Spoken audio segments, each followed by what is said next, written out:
Well, good morning and welcome back to the iHealth channel and iHealth Radio.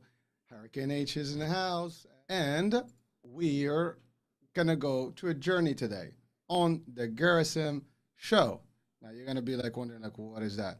Well, about a couple of weeks back, we had a guest, and we talked about Gratia Cantantes, which was a book, and the guest was Gabriel Gherasim. Now, Gabriel Gherasim has joined us for a series of topics of discussion that will be very interesting uh, to you. And you'll probably be like, wow, it's mind blowing stuff. It's really concept that you might think about or might not think about, but it will give you a whole different light and an angle and a perception of things. So we decided to have the Gherasim show going forward, or the Gherasim hour going forward for the next few weeks. So look forward to those, probably Fridays and Saturdays. That's where the scheduled shows will take place. So that being said, so Gabriel, welcome back. Good morning, and thank you for having me back. It's a pleasure and an honor to be on your show with me in the wings here. Well, today is yours, actually. Thank you. Today is all yours. I'm stepping back, and it's all you now. Yes, yes. So, Gabriel, we've had a great moment last week or 2 weeks ago, and we got a lot of good feedback on the book and the content and discussion we had about the gratitude and all that good stuff. And then we talked after, and we had a very Yes. interesting discussion as well. And for our audiences, I mean, if you're listening or watching, do catch the old the other show on YouTube, on the radio, download the app, or on Facebook. Our channel. Go to the site. There's so many places you can actually listen, or the podcast, iTunes, Spotify, you name it. But do take a minute and listen to that show. You'll be very intrigued about it if you haven't heard it yet or listened to it yet. But today we're taking you to a journey of concepts, and today we're going to talk about the power of thinking. Right, Gabriel? Yes, absolutely. Uh, Thinking is a very interesting process, and you and I discussed last time about the 50, 10, 40 percent model, which creates our experience in life. So the 50% goes to the 50% genetic influence in our lives. 10%, interestingly enough, goes to the outside factors in our lives. And a big 40% goes to our perception or thinking process. And the benefit about this 40% is that, short of traumatic brain injuries or other sort of thinking disabilities or inabilities, this thinking process is 100% in our control. So Hurricane and I decided to delve a little bit into the process of thinking and see how reflecting on it may be of assistance to us in our daily lives. So, Hurricane, if what is to you, if I may ask, the process of thinking? Well, I was going to ask the same thing. Okay, But go for it. let's go for that. So, well, I was going to say is that, it is odd. I mean, everybody knows that we think, right? Yes, And, I think, therefore I am, whatever, the, the actual, quote is. But the idea is, like, why do we have to talk about thinking? And, like, what the hell is the process of thinking, right? Well, yes, yes, everybody's thinking. I mean, we all think about stuff. Thinking is, it's a reflex that we've grown with, apparently, right? And sometimes we do it without even thinking. It just, yes, as yes, ironic as it sounds. yes, yes, yes. And it's a very powerful statement, really. So we have really two kinds of thinking processes. One is the functional thinking, and the other one is the dysfunctional thinking. What do you think would be an example of functional thinking? Well, when you think about something that you're going to act on, right? I'm assuming. Yes, yes, and so acting in functional thinking is for the purpose of helping us progressing in life, and that's why we call it functional. So what would be an example of functional thinking? It's something that helps me improve myself. Yeah, what do you think? Well, again, you have to, I guess, feed yourself. Yes, Be healthy. yes, yes, yes. So there are three outcomes, four outcomes really out of the process of thinking. One is the kind of thinking that helps us progress in life. The other one would be the kind of thinking that helps us maintain our being and having values in life. The third one is a kind of thinking that actually moves us into stagnating in life.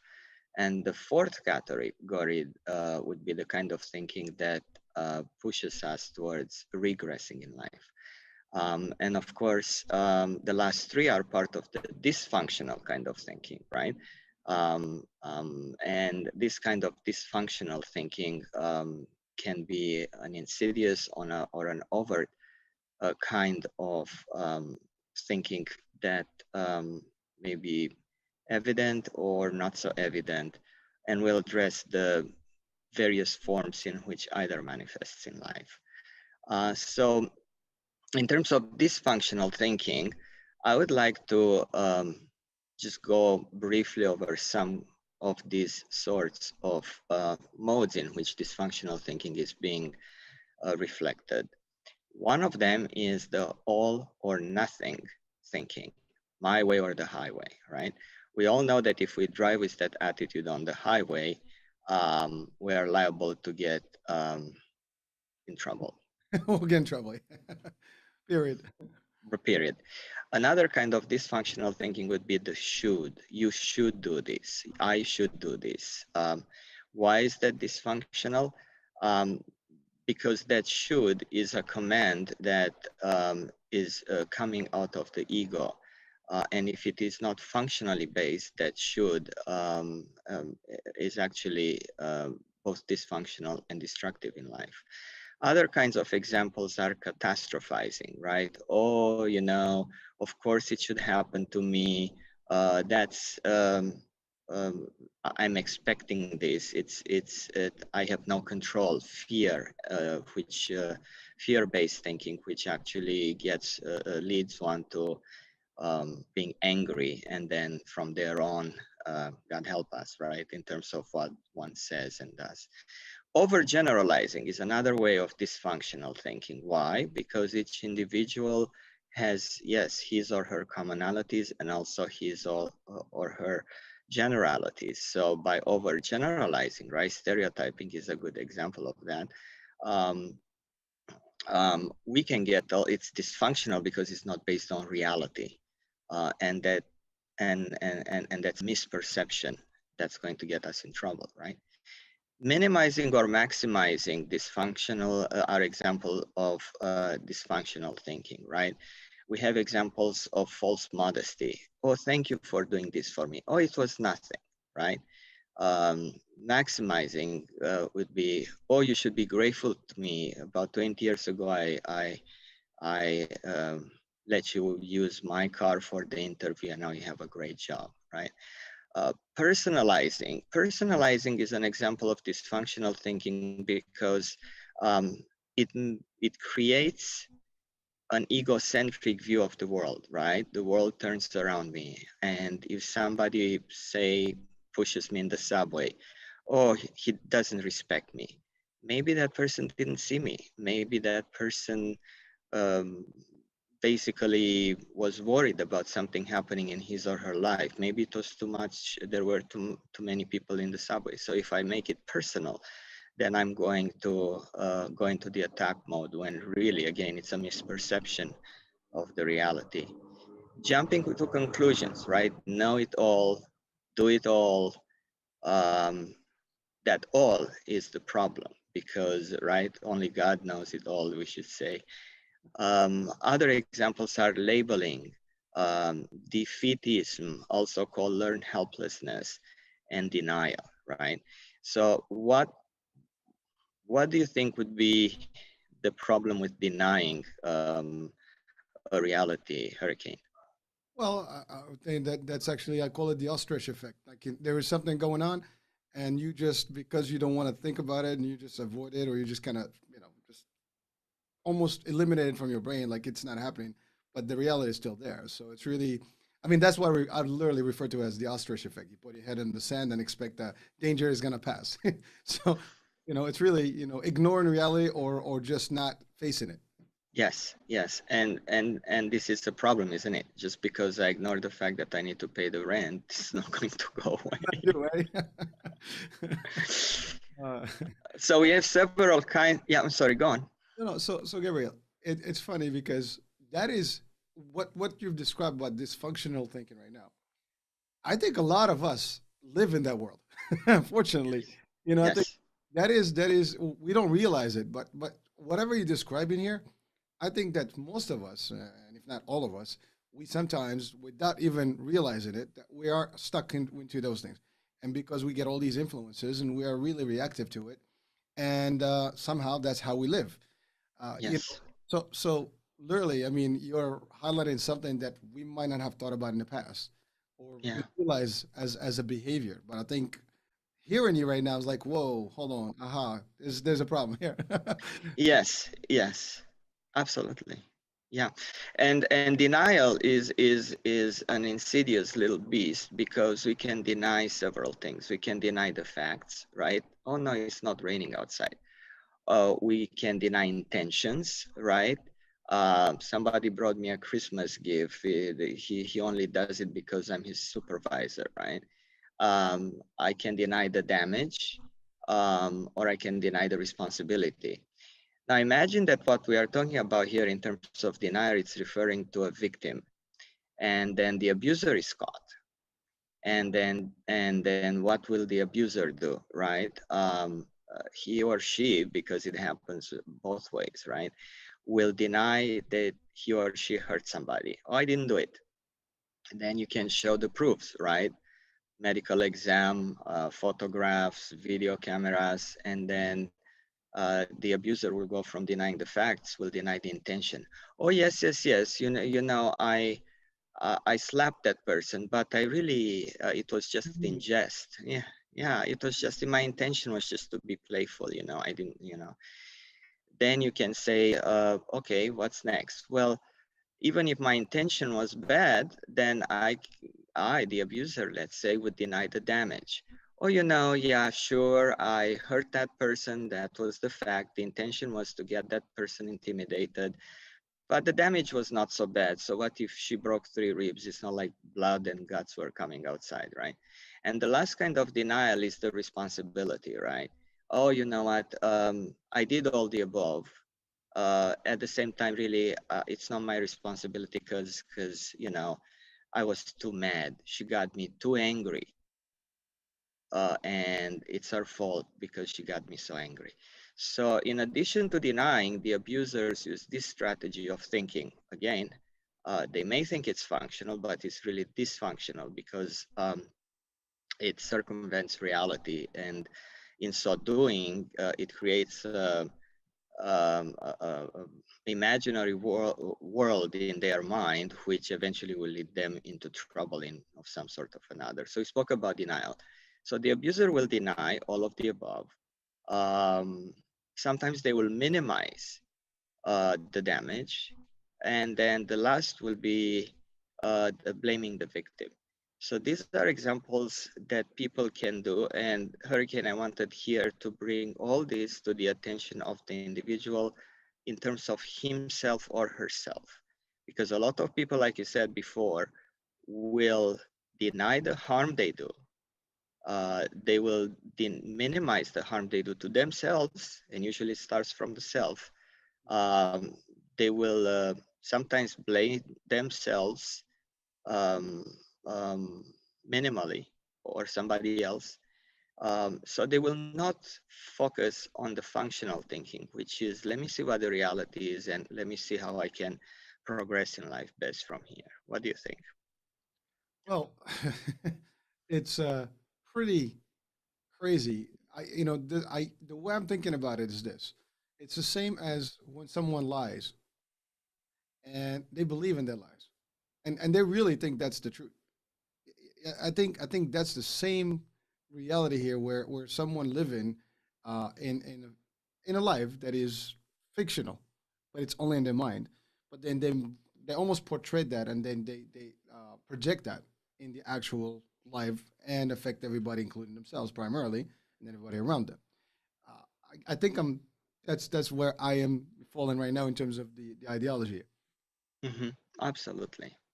So then, what is the process, the real process of thinking, right? And like you said, that that process which makes us function in life. So in English, thinking and thinking are synonymous. If I can think, I have to think. It's the same root, same origin. Why? Because if I can think, I understand. So the term understanding is actually an old term in the masons or builders language, where when they would build a bridge or a temple, the good architect would have to go and stand under the foundation to make sure that the foundation, right, the most important thing in an edifice, is leveled, is square, is strong, and so forth. So the same goes for our lives, really. If I want to know what's going on with me, I have to understand or stand under what is it that gets me to be and feel and think and act a certain way. So the idea is that if I think I understand, and if I understand, I understand that there is such an enormous confluence of gifts given to me in terms of life, of health, of freedom, um, that I cannot buy but be thankful about all these gifts. Thank you, right? To establish it in English comes from thinking. In Italian and Spanish, we have gratia, gracias, which means grace, right? Goes back to the title of my book, Gratia, grace. The French call it merci, or in English, mercy, right? Again, uh, grace. Obrigado in Portuguese. I'm obligated for all these gifts that come to me. The Romanians go all the way by saying mulțumesc, mult îmi ești. You mean a lot to me, right? In the Semitic languages, right? Hebrew, Arabic, what do we have? Salam, shalom, right? And what does that mean? Well, peace, pretty much. That's you know, Yeah, right, the generic one. There's more. right. There is more to it. So peace means what? Homeostasis, right?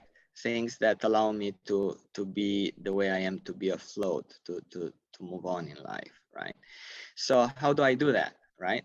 There are several ways of thinking, and this here we come to the initial introduction that you had on this subject.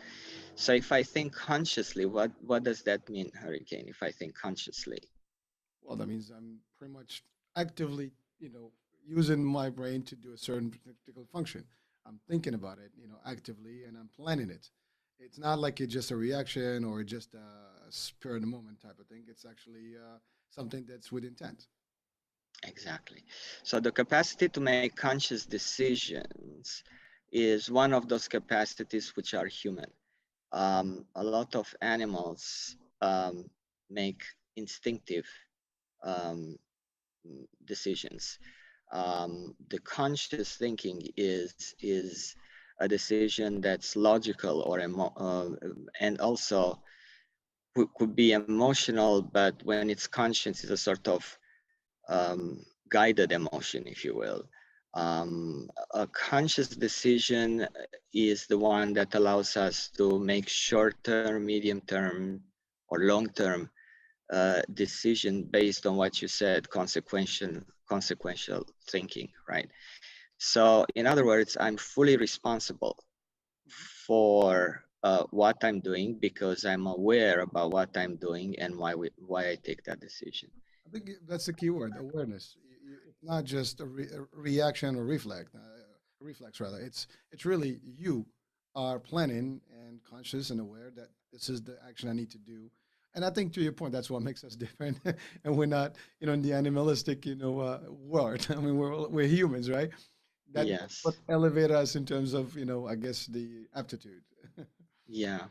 And you said something that was very wise earlier, and you said, unfortunately, we use a lot of dysfunctional thinking, which is at the opposite of functional thinking. And that's not conscious thinking, is it? No? Well, it is in a way, right? I mean, because some people, it's a matter of belief, right? It's dysfunctional, but you still believe in it. It's just that your reality is wrong. Exactly. So it's conscious thinking without it being really lucid thinking, without being fact-based, right? And very often this sort of, and people can swear it's conscious thinking, right? It's actually a subconscious kind of thinking, right? So what would be your definition of subconscious thinking? Well, now we go deep. I mean, it's funny because like hypnosis, right? I mean, I've tried hypnosis personally, and I've challenged it, and I've tested it. I know it works, and I give the example of road hypnosis. Hmm. Everybody's experienced that, which is basically you're driving, you're talking, and before you know it, you get to your destination, and because you've memorized that road, whatever. That's an example. But then subconsciously, sometimes you're thinking about something. I'm talking to you, and I might just state a word that I was thinking about that I didn't even intend to say because my mind was already in that realm, and so those are some of the ways I can pretty much define them. Obviously, you're the expert, so Yes. I try. No, no, this is good. So the big difference between conscious thinking, where I'm aware of my thinking and why I'm doing something, is that subconscious thinking during the subconscious process of thinking, we are aware what we are doing, but we are not aware why. And that's why they call it subconscious, under the conscious level. Um, and this is because subconscious thinking is based a lot on our past experiences and, like you said, personal beliefs. So they are not necessarily related to reality, the reality of the day, if you will. And at the same time, they are the kind of thinking uh, that I think it's right because I've seen it before. And I think that because it happened, it is also applicable today.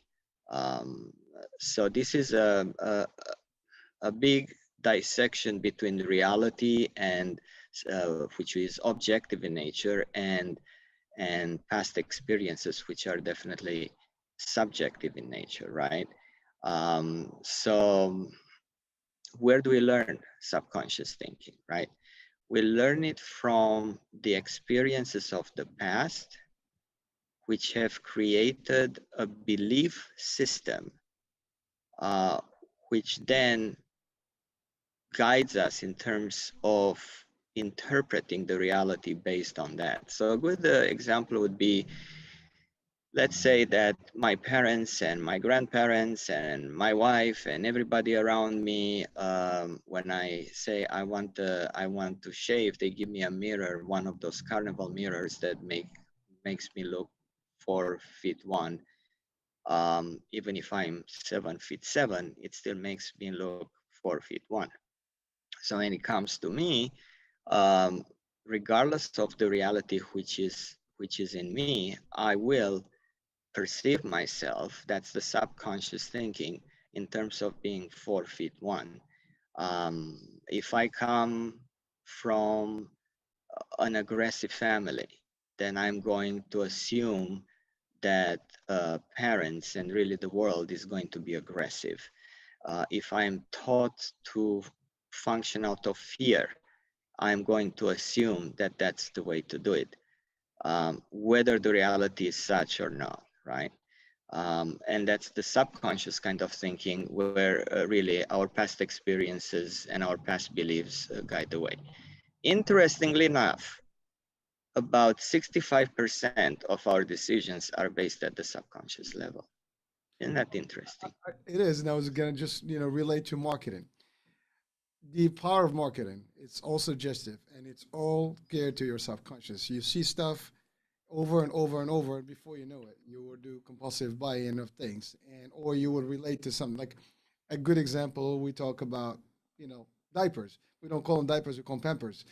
But, because the power of the companies marketing over the years, we call Coke, which is basically soda, right? Right, right. But those are standard things. I mean, sometimes cigarettes, Marlboros, because they just happen to be the first ones or the more.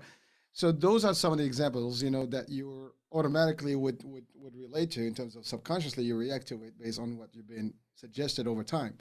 Over time. Over time. I mean, it's really just see it, hear it. Before you know it, you just know, like, how do I even know that?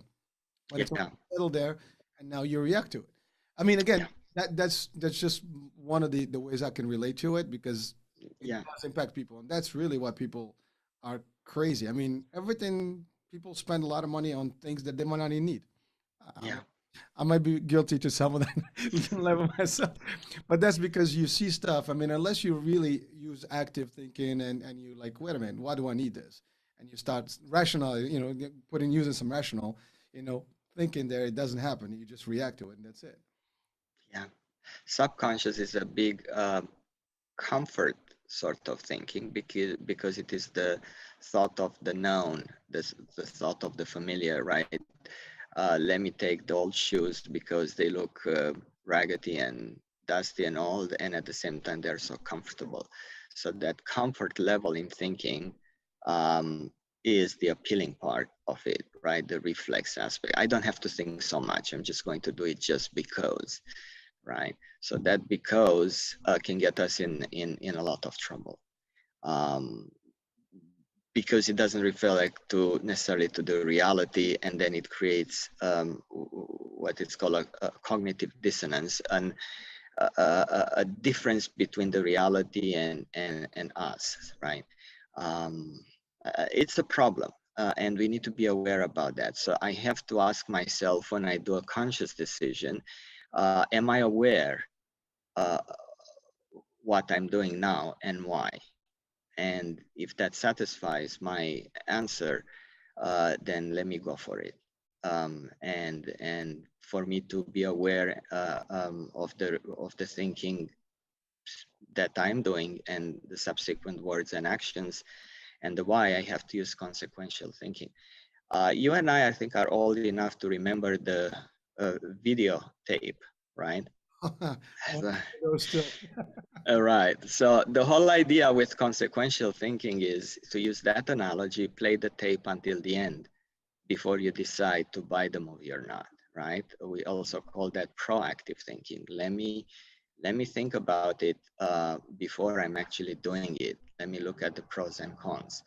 To use your example, the marketers do not want that under any circumstance. They want instinct and instant buying. Right? Based on, like you said, the alluring analogies and visual and auditory and conceptual messages there, right? Where house is home and so forth. So I need to think proactively. Yes, go on. No, I said we see that in the fitness world too. I mean, or there are some modalities that almost like you're fit, you got to look this way. Yeah, which is Yes, not necessarily true. That's not how humans technically look, but that's how we are perceiving it to be.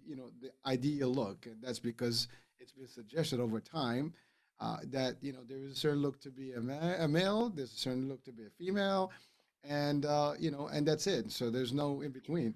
But is right, it really the truth? No. But that's really how we all see it subconsciously. Like oh, that's what I want to be. Uh, right, it's not, right, absolutely. so. Yeah, and one sooner or later, one will have to think consciously about his or her decisions because there would be a price to pay for it. I cannot tell you how often when I was working as a therapist in group and individual counseling, I had people who went to prison and then they were released, and part of their parole stipulations were to attend anger management and or substance abuse counseling, and that's where I was at one of these outpatient agencies. I cannot tell you how often this individual said, "Man, if I had played the tape before doing an action, I wouldn't have ended up in prison." And a lot of them said, "Guess what? Once I was in prison, I had to play the tape, but it was too late. I was playing it now, not proactively, but retroactively, and at what cost in time and money and lives and so forth." So if a decision is important, my suggestion would be for the individual to think, let me be aware of what I'm doing and why I'm doing. And if it sums up to being a good idea, then let me go for it. That means I have thought this thing through proactively. If not, if I'm going by the subconscious thinking, by instinct buying or acting or reacting really, then I'm going to have to come to reality and with a big price. So I can make that switch from being subconscious in thinking to being conscious, either before, during, or after an action with different outcomes, isn't it? Because if I'm in the subconscious mode, I know what I want, but I don't know why. And that's a problem. So the third kind of thinking is the unconscious kind of thinking. So what would be your definition of unconscious thinking? It's reactive. I mean, I'm not even thinking. I just I see something, I just buy it, or I see something, I just do it. Yeah. You know, no, Yes. no consequences. You don't think about the outcome, the cost, or whatever. You just behave, I guess, by impulse. Yeah. Yeah. So I'm close, but yeah. No, good. So there is a fine division between subconscious thinking and unconscious thinking. So if in the subconscious thinking, I'm aware about what I'm doing, but not why, in the unconscious thinking, I'm neither aware of what I'm doing nor why. So this is how we are when we are sleepwalking. This is when we are go on. no, I just said intoxicated. Intoxicated, excellent, blacking out, crimes of passion, and it's the autopilot mode, like you said, where we are unaware of the decisions and we cannot explain why we made them. When somebody is asleep is unconscious. When somebody is an induced coma is unconscious. So one can be supposedly moving and kicking and screaming and still be unconscious as when it comes to not being able why one is doing something and being even unaware of that decision. So this is also a state of mind. This is also a state of mind. A lot of people who suffer from post-traumatic stress disorder gravitate between the subconscious and the unconscious thinking. And it takes a lot of therapy for individuals to, again, move to the ultimate goal, which is the conscious thinking, by addressing the conflicts within, which block the individual at the logical level and either make him freeze, become aggressive, fight, or evade reality. We could call that take flight in one, either internally or externally, right? So these two kinds of thinking, the subconscious and the unconscious, is where we need to really go into the processing mode and heal from them, because short of functional aspects of it, like when we are asleep, we don't want to be conscious, right? We want to be unconscious. And or when we write something, a novel, or revisit memories, right, where we can go into the subconscious, because that's where our memories are and emotions and such. um, in reality, when it comes to legally bound decisions, we need to think from a conscious perspective, right? Yep. Right. The last one, which is not very well known or accepted, and not that denial of it makes any difference, and at the same time, it is part of the human being's way of fighting with God, is denying that there is a supra-conscious kind of thinking, right? So if I say supra-conscious thinking, what would you think that could mean? Which means beyond us. Something. Beyond us. Uh, it literally means above us, right? Supra is Oh, above us, consciousness. Subconscious is under us, right? Unconscious means no conscious at all. So the supra-conscious, you're absolutely correct, um, is when we think out of inspiration, right? So the word inspiration means what? Me being in the spirit, inspiration. We have contact with the higher power or consciousness or creator in the universe, to whom we have opened up and who is communicating to us. So in the supra-conscious mode, we are not aware, we take decisions, but we are aware why we take them. So you hear stories like, yeah, I'm sure you went through that, and when you are in martial arts, you have to go through this at some point. Anybody who's involved into any sort of work, including mathematics and physics, not just the more flimsy forms of writing poetry and um, and novels, right? At some point, when people open up to what is it out there, if you will, inspiration comes to them, and they can write down things, and they can find out solutions and formulas which are strictly scientific, if you will, and they have no idea how it came to them. So again, we are not aware what happens to us, but we are aware why. Does that ring a bell, Hurricane? It does. It's funny because we had that conversation last time, and it is true. I mean, people always relate that I owe it to me. I did this. I came up with it, but then no one's asking the question. Well, how did you come up with it? It just happened. You get an idea. Where did you get the idea from? I mean, it has to be some sort of a package delivered. It's like the Matrix, right? You Yeah. get it's. I mean, it's a. Well, I did say, by the way, if you're watching and listening, I did say this is going to get deep. So we're talking a little bit of an angle that maybe people may have a little bit hard time understanding, or at least comprehending. But first of all, whether you have religion or not, I mean, there are facts that are beyond all that, and in the world of spirituality, regardless of religion, it's very common. And it is a fact. If someone reflects, and I use this exercise myself, I think about, like, how did I even come up with that idea? That's the thing. We don't ask the question, and you just like, oh, I got this, eureka, right? But that eureka aha moment happened somehow. But what was the trigger for it? Where did you get that? Did you see it somewhere a year ago? Whatever. Did you think of something? Did you try to come up? Of course, you learn processes over the years.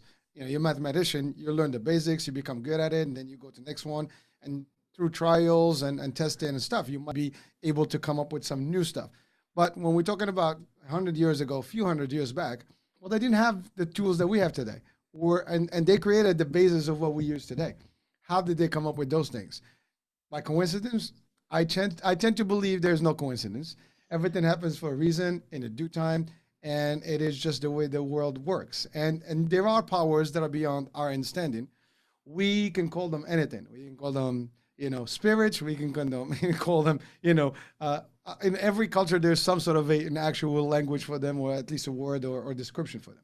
But that's how I see it. And to your point, it's funny because we had a nice little discussion about this, and it gets deep. So go ahead, Gabriel, give us more. Yes, yes, yes, yes. So thank you. So in fact, let's just use the word universe. It means what? Uni means one, and verse means the verse of the poem. So if the universe is one verse, to use that etymology, that it means that there is an immense knowledge, wisdom, and we are pretty much privy to it when we open up to it, just like, if you will, the drops of water are privy to the to the waves of the ocean, if they open up to it, if they are part of it. um, and and that is what the supra-conscious is. People say, well, how do I get there? Well, first of all, let me clarify. If I want to get into the supra-conscious out of love, then I'm going to be on that frequency. If you remember our analogy, the FM AM frequency, right? Exactly. The love frequency is going to lead me to the love-based stations. The fear, and which triggers anger frequency, yes, it is going to get me to the supra-conscious. It's going to be at the fear-based level, anger-based level, um, knowledge. So let me decide what I want. Do I want creative energy, or do I want destructive energy? Because that's what I'm going to get when I open up. So there are different ways to get into this extra or supra-conscious, and people have used prayers, meditation, sacred drugs or plants, psychedelic drugs, music, dance, poetry, writing, painting, you name it, sports, running, martial arts, any form of reflection is going to open one up to that. If we focus awareness of our minds and our bodies' interactions with ourselves and with the world constantly, right? The creative energy would be the opposite of evil, right? So, and in fact, if we flip the word evil, we come up with life, life to life, and life to love, right? So That's it's pretty. I enjoy the way you use the wording, and in true English and grammatic space, find them in a way that is like, okay, so how many people have thought about that? Well, Thank you. very few. Thank you. Yeah. So that's the creative force. The destructive one is based on hate. Interestingly, hate etymologically comes from get, and it really means sorrow, grief. So if somebody hates, that person is also sad. That's that's a very important factor to consider. One is not hateful when he or she is happy. One has to be sad before he or she becomes angry and hateful. Anger is a secondary emotion to fear, and I don't know if you remember the grieving stages, right? The first there is the pain, then there is the trauma. Trauma leads to shock. Shock leads to denial. Denial to fear. Fear to anger. Anger leads to trying to make a compromise, and eventually, if one can use forgiveness, and that's a big one because you and I spoke about it last time. Forgiveness is anti-ego. Then eventually he or she can close those open wounds of resentment and turn them into scars where it doesn't hurt. They are there, but it doesn't hurt. In other words, one can find serenity. Well, What do you think? it takes will, and it's not easy, and it's not for everyone. That's the other thing. I mean, everyone can achieve it, but it's just a matter of applying. Applying. Yeah, it's a matter of what's important to me, right? Do I want to feel at peace, or do I want to be right? Um, uh, One wants to be right and at peace. And that is obviously what we would call a win-win situation. In situations, however, where the being right part is impossible, either because it happened in the past or it's something that may happen in the future, like the outcome of a terminal disease or something. Um, One has to decide, let me focus at what I still have and what is still good in my life, or let me focus at what is it that I want to achieve. If it's realistic, go for it, by all means. If it is not realistic anymore, um, then one needs to find in themselves the desire to put the ego secondary to the heart, for a lack of a better analogy. It's a choice, like you said. Yeah, it's a Oh, choice. yeah, I mean, Gabriel, if we go back a couple steps back, one is the analogy that we talked about FM and AM. I think it'd be nice to clarify that for the folks. Yes, So let's talk about that. And then we'll talk about universe, and maybe we'll talk about the energy, yes. concept. So, very good. So, both the FM and the AM frequencies are frequencies, which means they are an electromagnetic field. The same goes for the thinking process. The process of thinking is not a physical one, it's an electromagnetic one. And as such, it has different levels of frequency, which we have the choice usually of tapping into, based on what is it that we choose to do. Some people decide to consciously go one way, other people decide to subconsciously go the other way, or unconsciously go the other way. And some people, what we call the enlightened ones, go choose one frequency over the other based on inspiration, right? The supra-conscious. So the prophets and such, right? So I cannot find love if I am hateful, distrustful, or indifferent.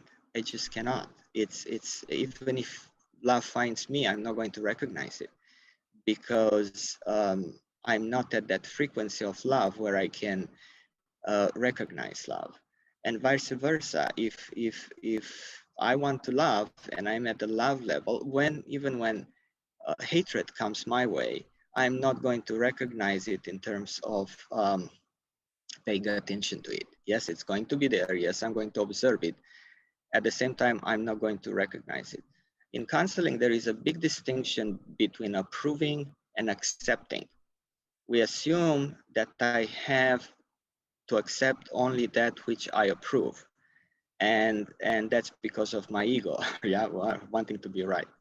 In reality, I can certainly accept the reality without approving it. If I detach from my ego and I say, well, what are the facts? What are those which are not part of what I think should be? And so it's important to understand that distinction, that I am sowing what I'm going to reap. I cannot have it both ways. I really cannot. And that's very important. So thank you, Hurricane, for bringing that FMAM analogy into discussion again. Yeah, no, no. It's a cool thing because again, we're talking about frequencies and energies, and we do actually. I in my personal life, I always try to go on the positive vibe or positive energy, and but you do have the opposites, right? You have people that are too positive that it's so contagious, and you Mm-hmm. feel that vibe when you're around them. You can get that excitement. So that energy field is real, as much as we might not pay attention to it, physically, but it does exist. It projects, and I had a different guest when we talked about yawning. And yawning is contagious too. I mean, you start and everybody else start. Laughing is the same thing. You laugh, everybody starts laughing, right? But that's energy that's being, transmitted, and we don't pay attention to it in this light. We just laugh about it. Oh, that's laughing. Now let's all laugh out, right? But Right. it's been actually proven that it's medicine, for example, right? I mean, we can say It, it is a great medicine, right? yes, yes. Really good stuff. Yes, and laughter is a phenomenal medicine. Why? Because especially it makes us laugh from the diaphragm. And when we laugh from the diaphragm, it infuses through the motion of the muscles, right? The belly laughter. It creates essentially shocks of oxygen within the body. So that's why laughter, like you said, is the best medicine, because it oxygenates the body. Yeah, yeah, Yeah, it oxy. it's a unique concept, but it works. And then when you're positive. it's contagious. And then on the flip side, to your point, there are people that are so negative and subconsciously, unconsciously, or or actively conscious, they Yeah, just have that supra negative stuff, which in the religious world we probably call it demonic or satanic. yeah, yeah.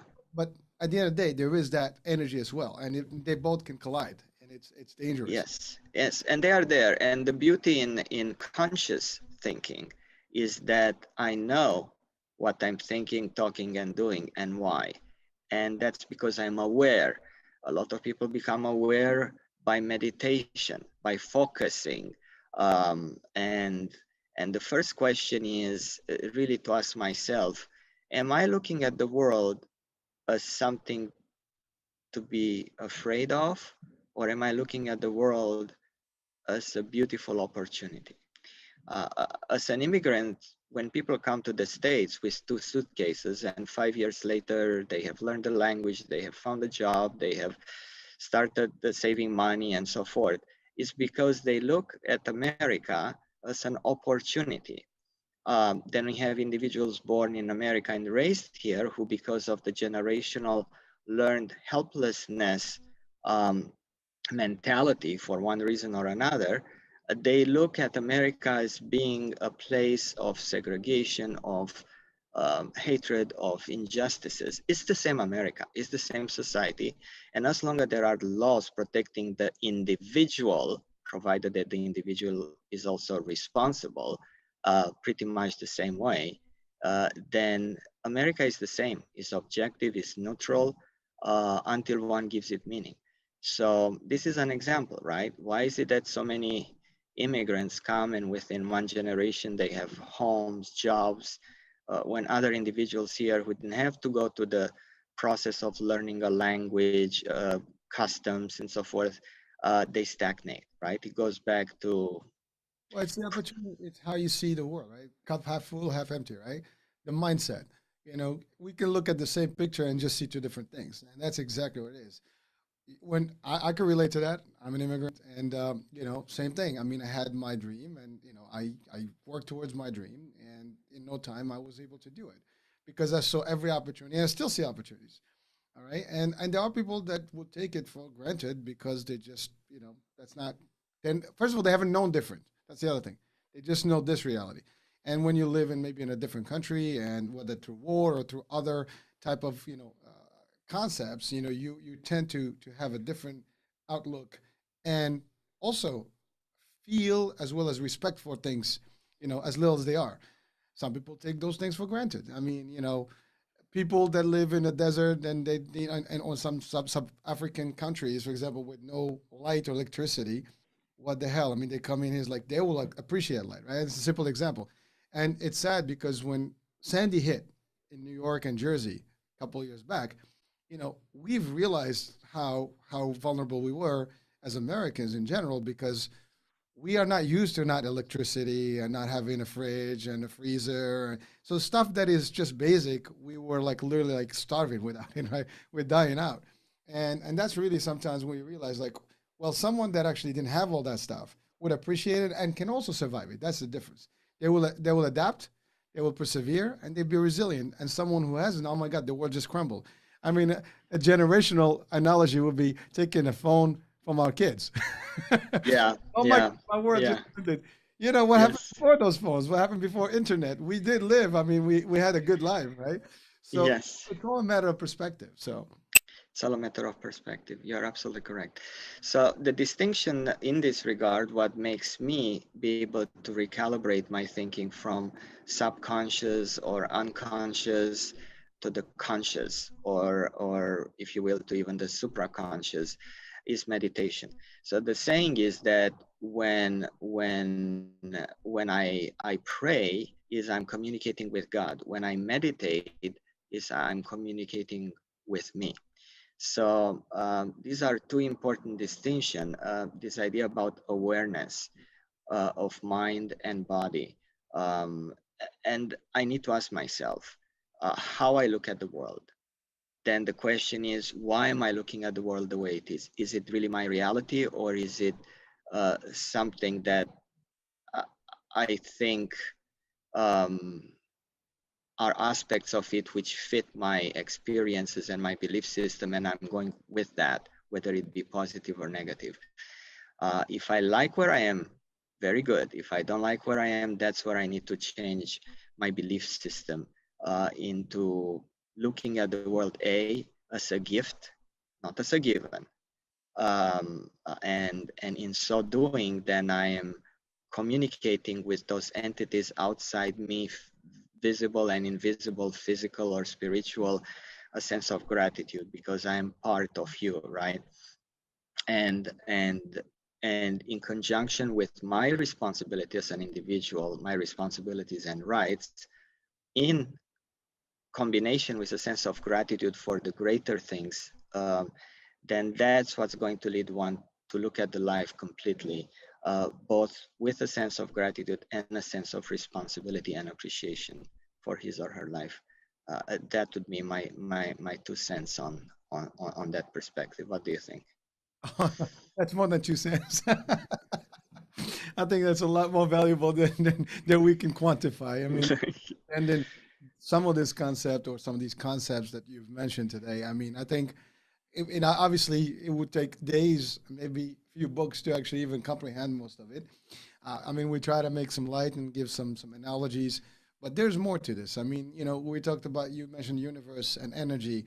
I mean, from a physics, and that's the other thing, like, the connection between the spiritual world, the religion, the science, and we talked about that last time, is very intricate, and most people may not even put them together, but can all collide. They can all, coexist and complete one the other.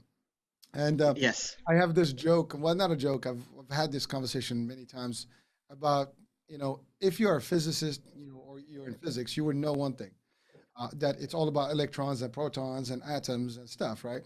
But then, if anyone have ever seen an atom, it's a bunch of space. It's 90% empty. It's just a couple electrons floating around a proton, right? So when you think about it, everything that is in this universe is made of electrons and protons, and so it's really 90% empty. So how do we even, conceive material stuff? So that gets a long discussion, and we get deeper on that one, and then we go into the science and the religion, and we can lose people today. No, actually, you're right, because you ask a very pertinent question. What's there which creates this? And what's there which creates this is force, energy. At the core of who we are as human beings is vibration. It's not the matter, it's vibration. Matter without vibration is dead matter. Matter, I mean, you can mummify, right? Lenin is mummified, Evita Peron is mummified, pharaohs are mummified, they are dead, right? Without the vibration of life, which then gives life to the matter, we are nothing. So that's the main core, really, of why we should be grateful for. It's a gift, a day-by-day gift, if you will. That sense of understanding is necessary to be grateful for everything in our lives. The starting point. I'm sorry, go on. No, I was gonna say. I mean, some people would consider that philosophy, and maybe debate it. Some people, have deniability on in terms of. It was so until the 1900s when quantum physics came about, and it was proven scientifically that the electromagnetic field not only is there, just like electricity, it is also an intelligent electromagnetic field. And on the top of it is also a loving, intelligent electromagnetic field, a creative one. So it's proven scientifically. At this point, ever since the 1900s, only if the skeptics, all they have to do is go into the quantum physics literature and with the mathematical mind, the scientist mind, absolutely. In fact, a lot of the Nobel Prize winners in what we call solid sciences gave deference to this creative energy, force, loving intelligence. The record is really, really, really long. And these are Nobel Prize winners in sciences, chemistry and physics and so forth, mathematics. So it is not it's not anecdotal, it's really scientifically proven this intelligent, creative, loving electromagnetic force of which we are part, and to which we will be going when we expire, right? Well, it's, Yeah. it's funny you said that, because we started the conversation about the mind and the conscious, non-conscious, but even the brain. I mean, technically, we see it as matter, but it's all electrical signals.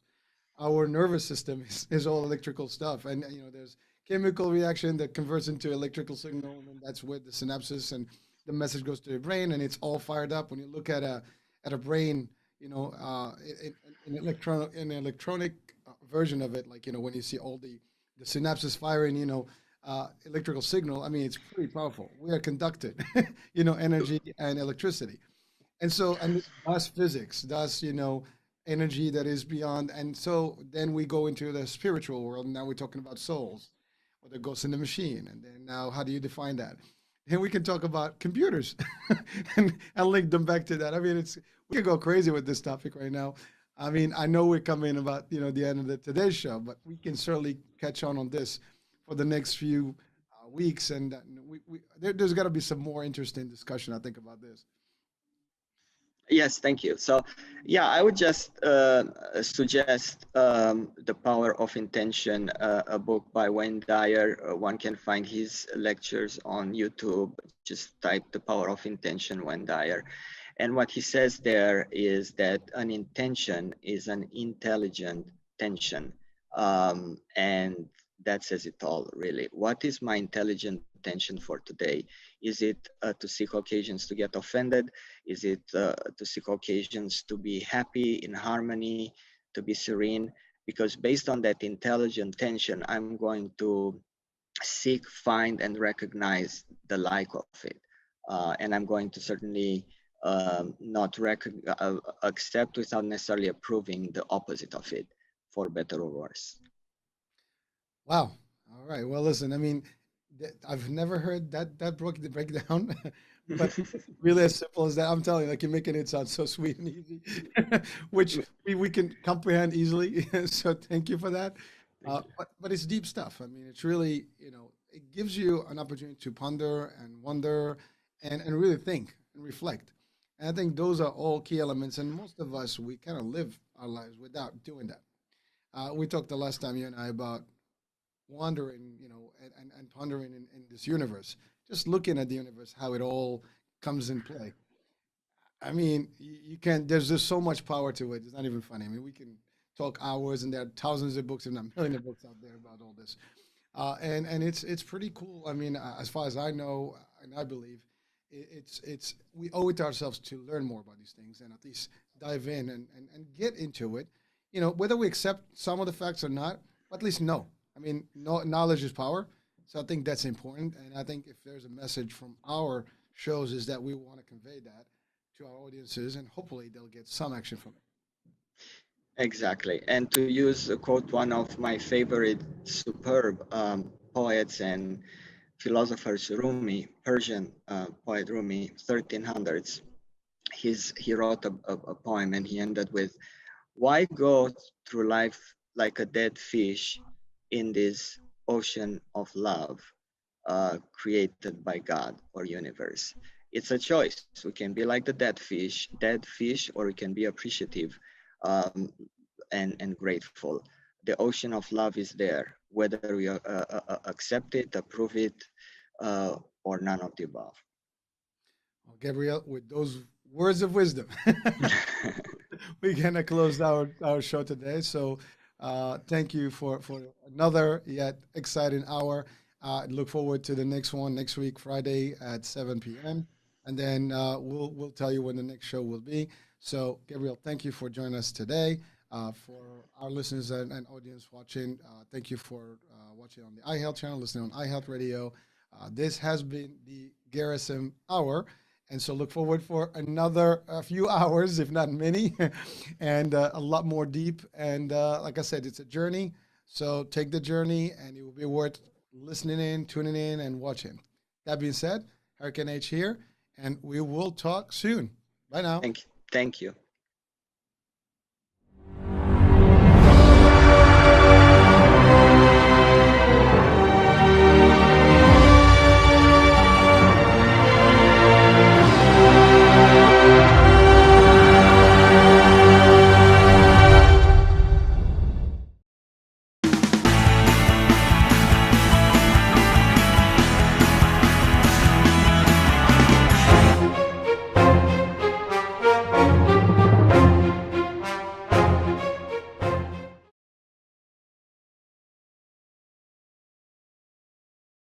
As always, trying to get some nice action.